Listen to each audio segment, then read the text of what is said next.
வந்துட்டு இருக்கு. சரி நம்ம வீட்டுக்கு வந்துருச்சுல்ல, நம்ம வீட்ல உள்ள ஏதாவது எடுத்து ராமுக்கு கொடுத்துறலாம்.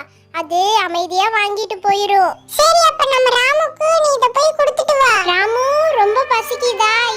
இந்த சோளத்தை நீ சாப்பிடு. தனு, பாத்தியா ராமுக்கு ரொம்ப பசி போல, அதுதான் கொடுத்தோன்ட்டே வாங்கிட்டு அமைதியா போகுது பாத்தியா? ஆமா அனு, நீ சொன்னதுதான் கரெக்ட். அதுக்கு ரொம்ப பசி போல, பாத்தியா அமைதியா வாங்கிட்டு போகுது.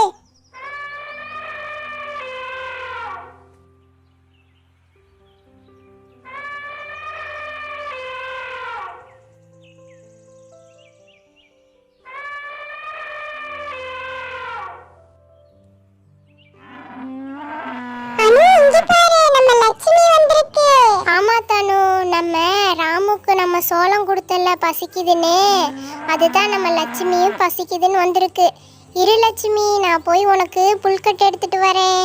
அனு, நம்ம லட்சுமிக்கு ரொம்ப பசி போல, நீ சீக்கிரம் போய் புல்கட்டு எடுத்துட்டு வா, சரியா? அது பசி தாங்காதுல்ல, இல்லைன்னா கத்திக்கிட்டே கிடக்கும் நம்ம லட்சுமி. சீக்கிரம் போயிட்டு வா. சரி தனு, நீ இங்கே இருந்து நம்ம லட்சுமியை பார்த்துக்கோ. நான் போயிட்டு டக்குன்னு புல்கட்டு எடுத்துட்டு வந்துடுறேன். லட்சுமி, நான் வந்துட்டேன். இந்தா புல்கட்டு எடுத்துட்டு வந்துட்டேன். நீ நல்லா சாப்பிடு. கொஞ்சம் தான் எடுத்துட்டு வந்திருக்கேன்.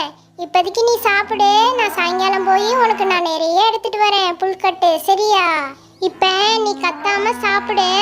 அனு, நீ புல்கட்டை எடுத்துட்டு வர குட்டியோ லட்சுமியை சமாளிக்கவே முடியல, கத்திட்டே இருந்தது. லட்சுமிக்கு பசி வந்தா மட்டும் தான் கத்திட்டே இருக்கும். நம்ம இப்ப புல்கட்டு போட்டோம்ல, அது அமைதியா சாப்பிடும். சரி வா தனு, நம்ம இங்கே நிக்காம நம்ம கடைக்கு எங்கேயாவது போயிட்டு வரலாம். இங்கேயே நின்னுட்டு இருந்தோம்னா நம்ம லட்சுமி சாப்பிடாது. அப்படியா அனு?